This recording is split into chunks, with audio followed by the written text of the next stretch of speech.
It was a hot summer day in the small town of Riverdale. The sun beat down on the cracked concrete of the public basketball court where three teenage boys played their daily game. Marcus Johnson, Jamal Williams, and Deandra Thompson had been best friends since elementary school.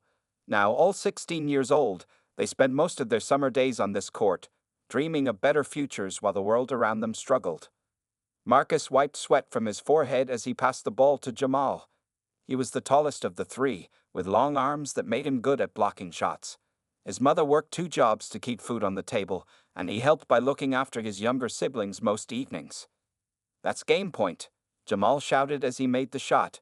Shorter than Marcus, but quick on his feet, Jamal lived with his grandmother who raised him after his parents left. Despite having the least, he smiled the most.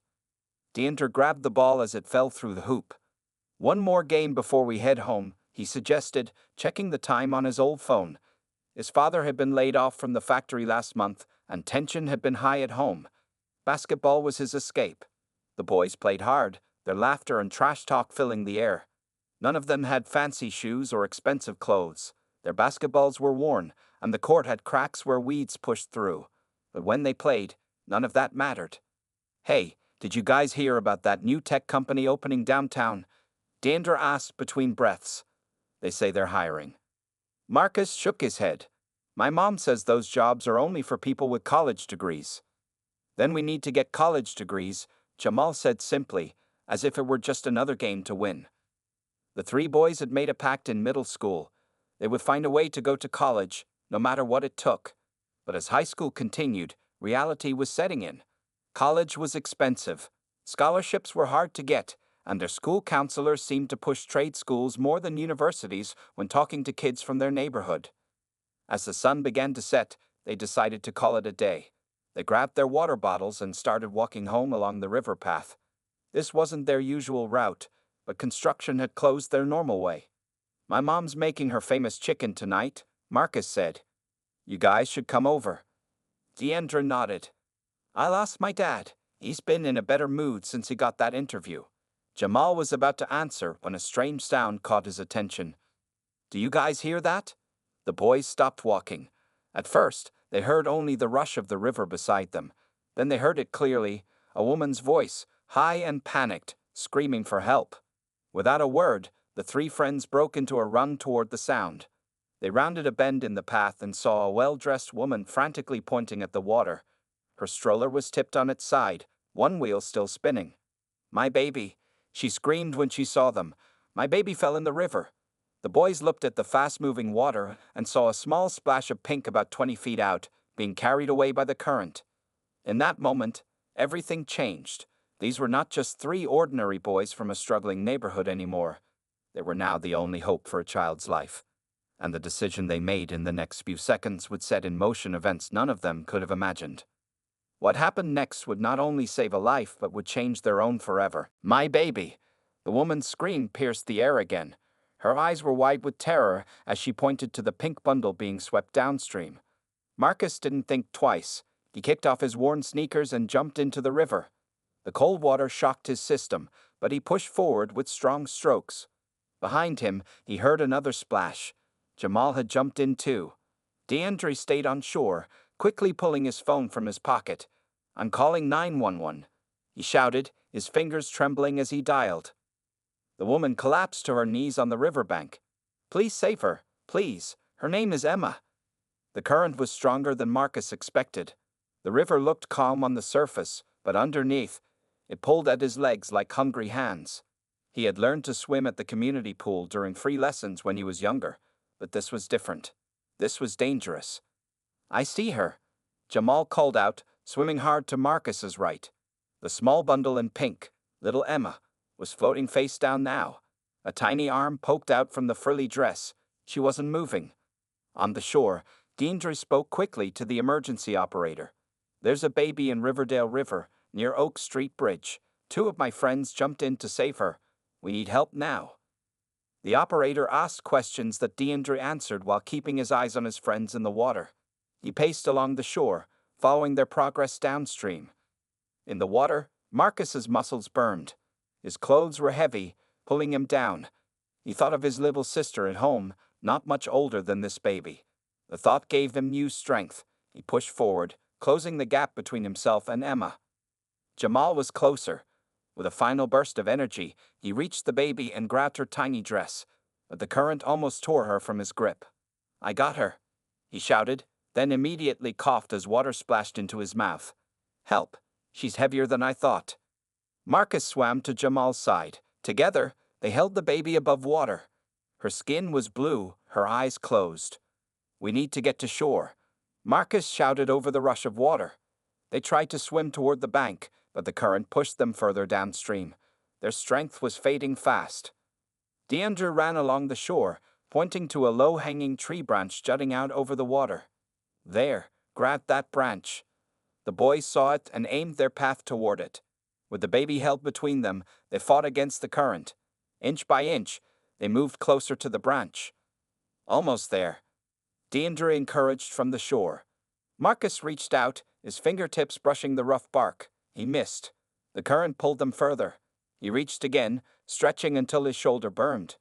This time, his fingers closed around the branch. "I got it," he shouted. With one arm holding the branch and the other supporting the baby, Marcus held on while Jamal helped push them toward shore. Deandra waded into the shallow water, reaching out to take the baby. As they got closer to the bank, they could hear sirens in the distance.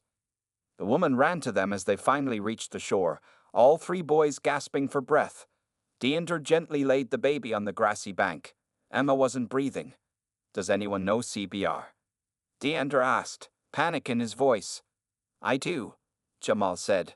Last summer, he had taken a free community class at the recreation center. He had thought it was boring at the time. Now, he thanked God for that class. Jamal knelt beside the baby and began chest compressions with 2 fingers, careful not to press too hard on her tiny body. Then he gave gentle breaths. The woman sobbed nearby, a phone clutched in her shaking hand. "I was just answering a call from my husband," she cried. "Just for a second." Marcus put an arm around her shoulders. "It's going to be okay," he said, though he wasn't sure. After what seemed like forever, it was really less than a minute. Little Emma coughed. Water dribbled from her mouth. Then she began to cry. It was the most beautiful sound any of them had ever heard. The ambulance arrived with flashing lights and wailing sirens. 2 paramedics jumped out and rushed toward the small group on the riverbank. They quickly took over care of baby Emma, who was crying loudly now, a good sign of healthy lungs clearing themselves of river water. "You boys did good," said the female paramedic as she wrapped Emma in a silver emergency blanket. "Real good. You saved this child's life." The mother couldn't stop crying. Between sobs, she kept saying thank you over and over again. Her expensive silk blouse was ruined with mud and grass stains, and her perfect makeup ran down her cheeks in black streaks. "I'm Sarah Harrington," she finally managed to say, trying to compose herself. "My husband is Richard Harrington. He owns Harrington Tech." The boys exchanged glances. Everyone knew Harrington Tech. It was the biggest company in the state, with a gleaming headquarters downtown that people said looked like something from the future.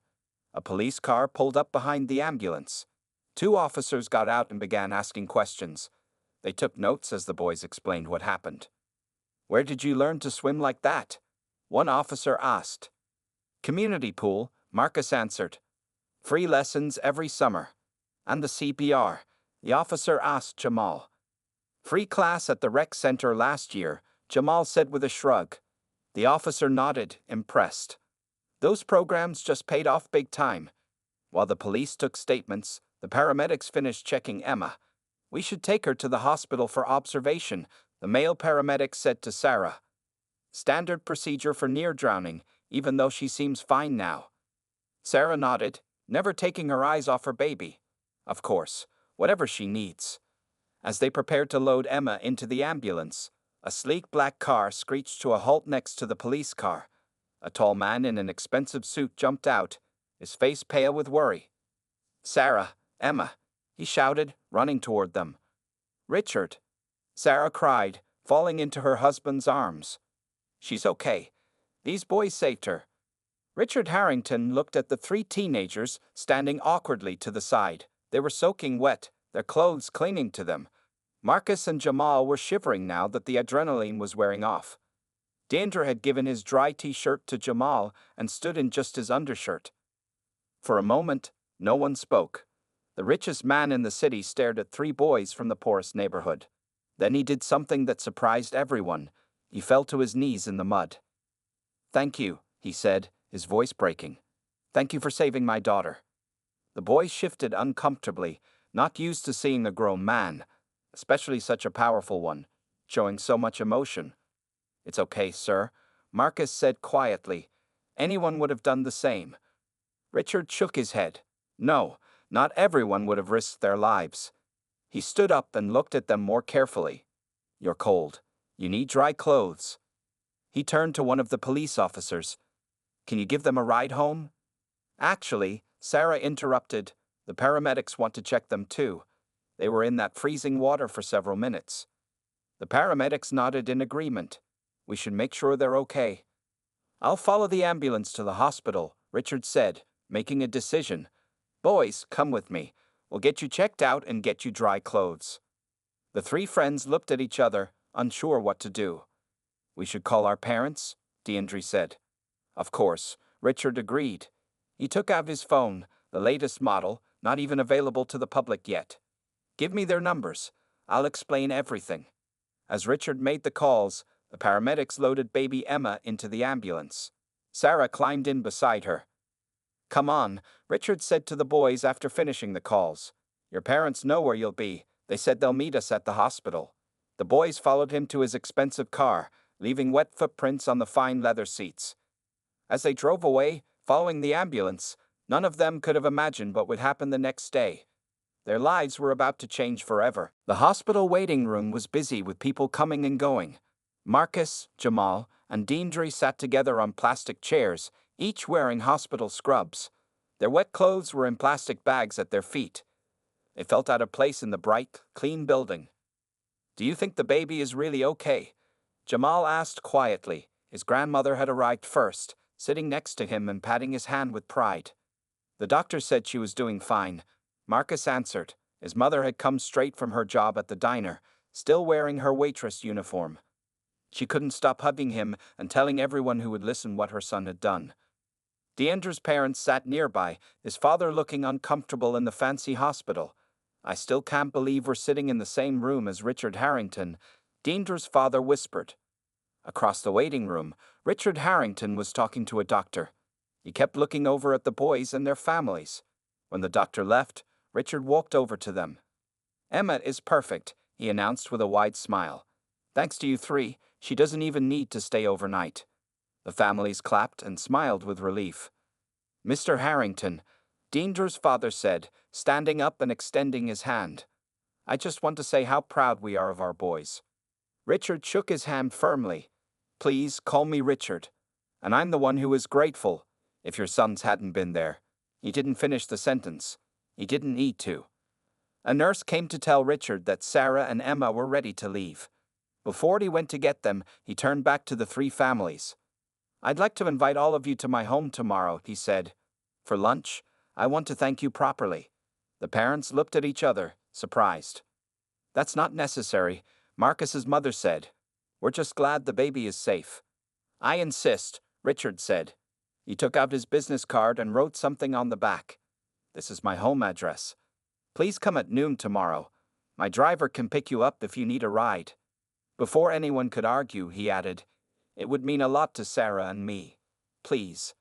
After he left, the families stared at the card with the address of the biggest mansion in the city written on it.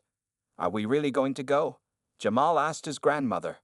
"I don't have anything to wear to a rich person's house," she answered, but she was smiling.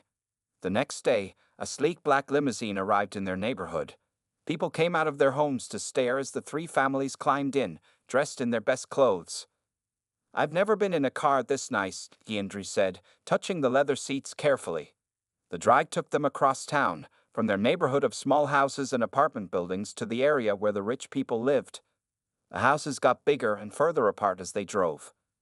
Finally, they turned into a long driveway.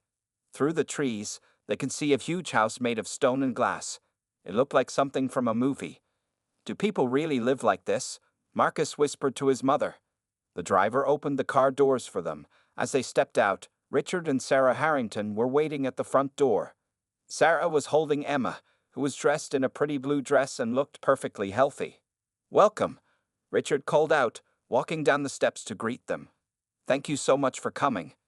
The families followed Richard and Sarah into the mansion. Inside, the floors were made of shiny marble. Paintings hung on the walls, and flowers filled every corner. A long table was set for lunch with more forks and spoons than anyone needed. "Please, make yourselves comfortable," Sarah said, smiling at everyone. The three boys stayed close together, afraid to touch anything. They had never seen such wealth up close. Richard noticed their discomfort and tried to make them feel welcome. "Would you like to see my game room? I have every video game system ever made." The boys' eyes widened. "Even the new VR system that just came out?" Deandra asked, forgetting to be shy. Richard laughed. "Yes, even that one. Come on, I'll show you." As the boys followed Richard deeper into the house, they had no idea that the real surprise was still to come. After lunch, Richard would make an announcement that would change their lives forever. But for now, they were just three boys from a poor neighborhood, walking through a millionaire's mansion, trying not to break anything. Lunch at the Harrington mansion was unlike anything the three families had ever experienced. Servers in black and white uniforms brought out dish after dish of food that looked too pretty to eat. Marcus, Jamal, and Deandra watched their parents and guardians carefully, copying which fork they picked up and how they placed their napkins. "This food is amazing," Jamal's grandmother said after tasting the soup. She had raised Jamal since he was 4 and had worked as a cleaner all her life. Her hands were rough from years of scrubbing other people's floors, but today they were clean, and her best Sunday dress was pressed for the occasion. "Our chef trained in Paris," Sarah Harrington replied with a smile. Baby Emma sat in a high chair beside her, happily smashing bits of soft food with tiny fingers. It was hard to believe that just yesterday, this child had been lifeless in the river. After the main course was finished, Richard Harrington stood up and tapped his glass with a spoon.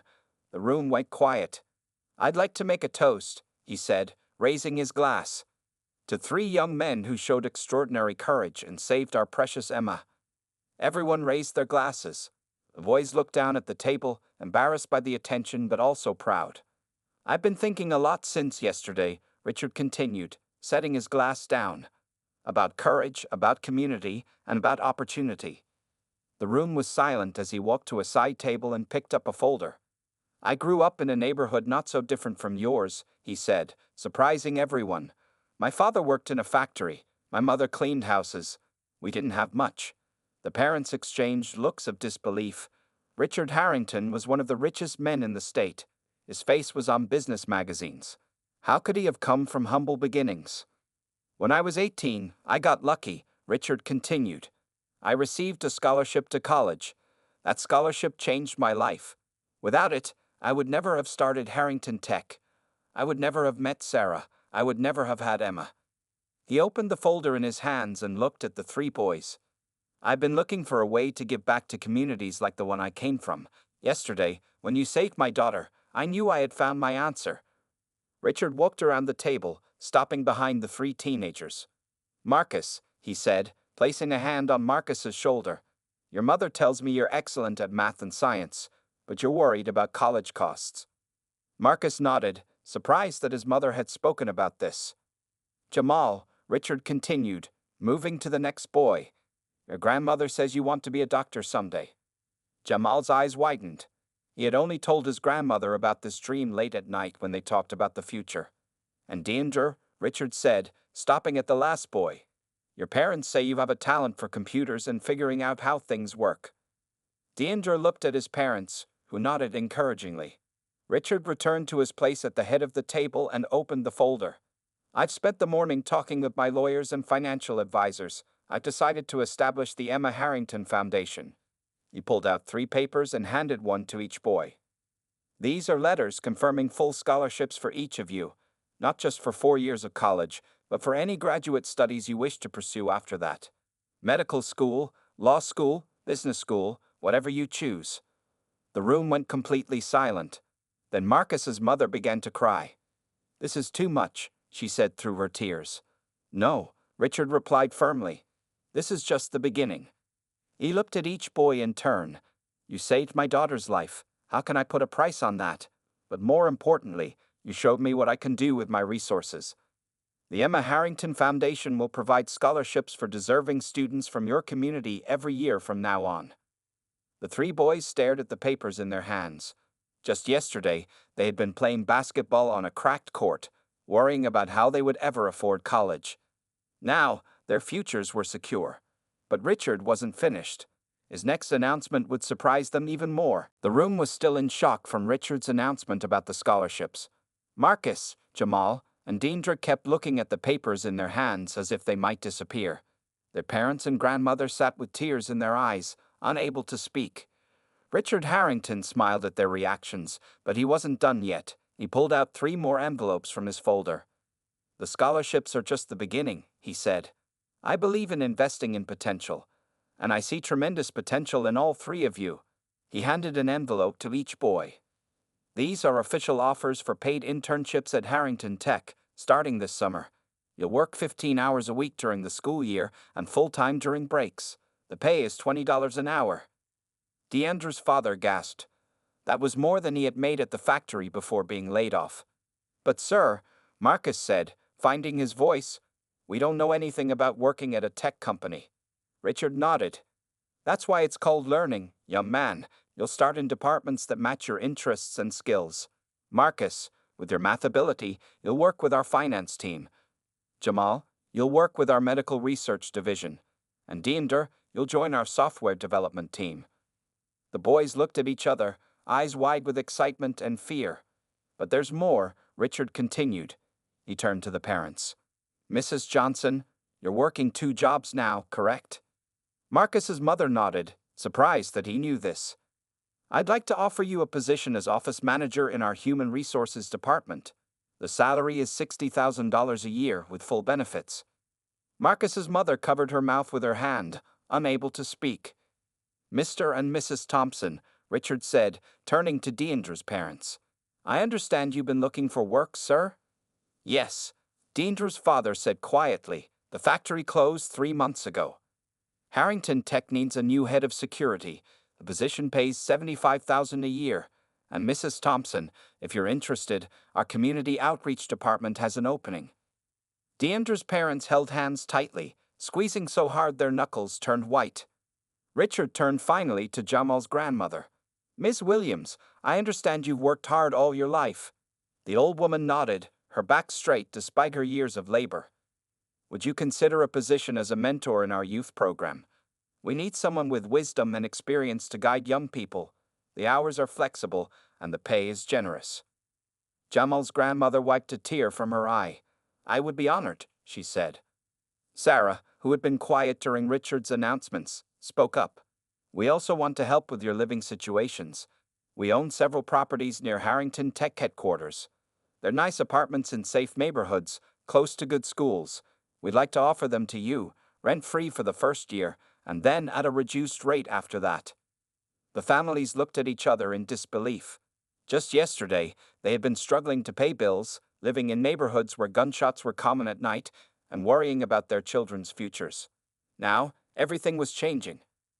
"Why are you doing all this?" Deandra asked the question everyone was thinking. Richard looked at his daughter, playing happily in her high chair. "When I saw Emma in your arms, safe because of your courage, I realized something important. Success isn't just about making money. It's about making a difference." He stood up and looked around the table. "Your son saved my daughter's life. But they've also reminded me of who I once was. A kid with potential but limited opportunities. I can't change the world for everyone, but I can change it for you. And maybe, together, we can change it for others too." The families sat in stunned silence, trying to process how completely their lives had just transformed. "There's just one condition," Richard added. Everyone looked up, worried. Richard smiled. "When you succeed, and I know you will, I want you to remember this day, and someday I want you to help someone else, just as you've helped my family." The boys nodded solemnly, understanding the responsibility that came with this incredible opportunity. Outside the mansion windows, the sun shone brightly. It was a new day, and the beginning of new lives for 3 brave boys and their families. 6 months had passed since that life-changing day at the Harrington mansion. Autumn had turned to winter, and the first snow of the season fell softly outside the window of Marcus's new apartment. He stood looking out at the clean streets below, still sometimes unable to believe this was his life now. "Hurry up, Marcus. We're going to be late," his mother called from the kitchen. She was dressed in a neat business suit, her hair styled professionally. Her job at Harrington Tech had given her confidence she never had before. She no longer came home with aching feet and smelling of grease from the diner. Marcus grabbed his backpack and laptop. Today was an important day. The local news station was coming to their school to interview the three boys about the Emma Harrington Foundation. When he arrived at school, Marcus found Jamal and Deandra waiting by the front entrance. Both were dressed in nice shirts and ties. "Man, I'm nervous," Jamal admitted. "What if I say something stupid on TV?" "You won't," Deandra assured him. "Just tell the truth about what happened and how things have changed." And things had definitely changed. All three families now lived in a safe apartment building owned by the Harringtons. Their parents had good jobs with regular hours and benefits. The boys continued attending their same school, but were now enrolled in advanced classes to prepare them for college. After school 3 days a week, they went to Harrington Tech for their internships. Marcus worked with numbers and spreadsheets in the finance department. Jamal assisted in the medical research lab, learning about the human body and new treatments.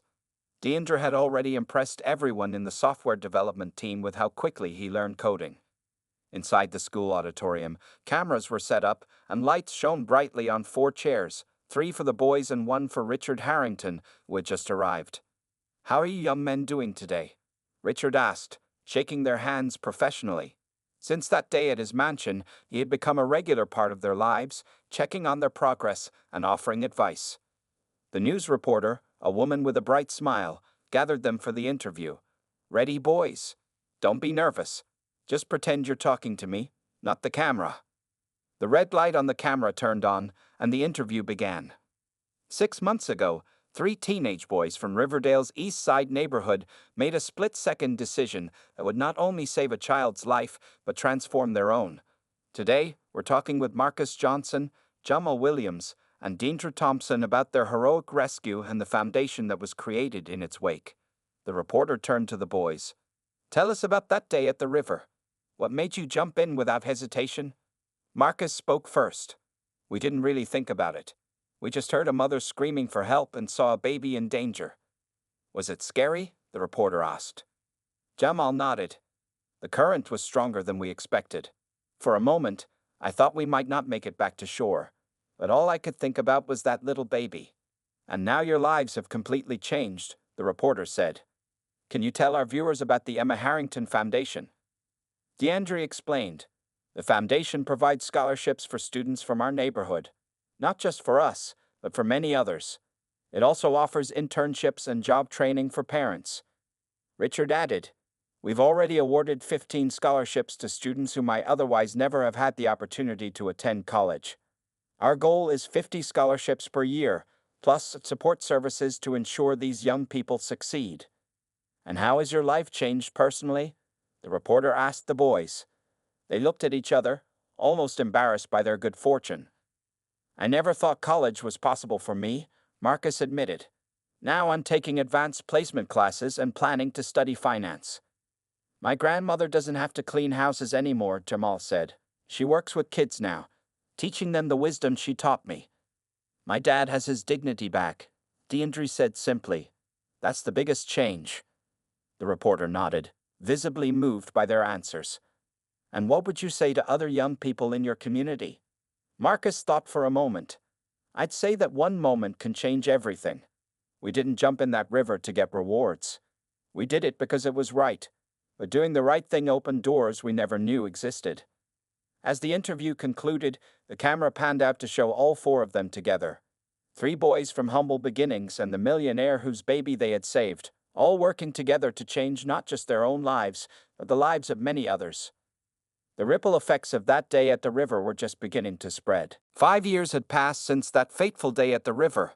On a bright spring morning, a large crowd gathered in the community center of what was once known as the troubled East Side neighborhood of Riverdale. The area looked different now: cleaner streets, renovated buildings, and a new park where the old abandoned lot used to be. A large banner hung over the entrance. Emma Harrington Foundation, 5THANNIVERSARI Celebration. Inside, Marcus, Jamal, and Deandre stood together near the podium, dressed in suits that fit them perfectly. They were no longer awkward teenagers, but confident young men of 21. Marcus was taller now, his shoulders broader. Jamal had grown his hair longer, tied neatly at the back. Deandre wore glasses that gave him a serious, thoughtful look. "Can you believe it's been 5 years?" Marcus asked, looking around at the crowd. "Sometimes it feels like yesterday," Jamal replied. "Other times, it feels like a different lifetime." All three had just completed their junior year of college. Marcus was studying finance at NYU. Jamal was pre-med at Johns Hopkins. Deandre was majoring in computer science at MIT. Each summer, they returned to work at Harrington Tech and mentor new students in the Foundation's program. Their families sat in the front row. Marcus' mother was now the director of human resources at Harrington Tech. Deandre's father had been promoted twice in the security department. Jamal's grandmother, though older now, still worked part-time with the youth program, sharing her wisdom with a new generation. Richard Harrington approached the podium, with Sarah and Emma beside him. Emma was now 6 years old, a happy, energetic first grader with no memory of her near-death experience. But she knew the story well. Her parents had told her many times about the 3 brave boys who saved her life. "Welcome, everyone," Richard began. 5 years ago, the Emma Harrington Foundation was born out of a moment of crisis and courage. What started as my way of saying thank you to 3 extraordinary young men has grown into something none of us could have imagined. He gestured to a screen behind him, where photographs and statistics appeared. In 5 years, the Foundation has provided 237 full scholarships to students from underserved communities. We've created 150 internships and 75 full-time jobs. We've renovated this community center, built a new library, and established a health clinic. The crowd applauded. Among them were many students who had received scholarships, their parents who had found employment, and community members whose lives had been touched by the Foundation. But numbers don't tell the whole story, Richard continued. The real story is about people. It's about Marcus, Jamal, and Deandre, who didn't hesitate to risk their lives to save my daughter. And it's about how their courage inspired us to build something that would create lasting change. Richard invited the 3 young men to join him at the podium. 5 years ago, these young men jumped into a river to save my daughter, Richard said. Today, I'm proud to announce that they will be the first members of the Foundation's new Leadership Council. As they complete their education, they will help guide the Foundation's future, ensuring it continues to serve this community for generations to come. Emma stepped forward, holding 3 small boxes. She handed one to each of her rescuers. "Thank you for saving me," she said clearly, having practiced the words many times. Inside each box was a gold key, symbolizing their new role with the Foundation. Deandre stepped to the microphone. "When we jumped into that river, we weren't thinking about scholarships or jobs or foundations. We were just 3 kids who saw someone who needed help." Jamal added, "We couldn't have imagined how that one moment would change everything, not just for us, but for hundreds of others." Marcus spoke last. "The most important lesson we've learned is that change can start with a single action. One brave choice can create ripples that touch countless lives." The crowd rose to their feet in applause. As the 3 friends stood together at the podium, they remembered that hot summer day 5 years ago when they were just boys playing basketball on a cracked court, dreaming of better futures. Those futures had arrived, not just for them, but for an entire community, and it had all begun with a baby's cry for help and 3 boys who didn't hesitate to answer. The river that once nearly took a life had, in the end, given life to something much greater than any of them could have imagined.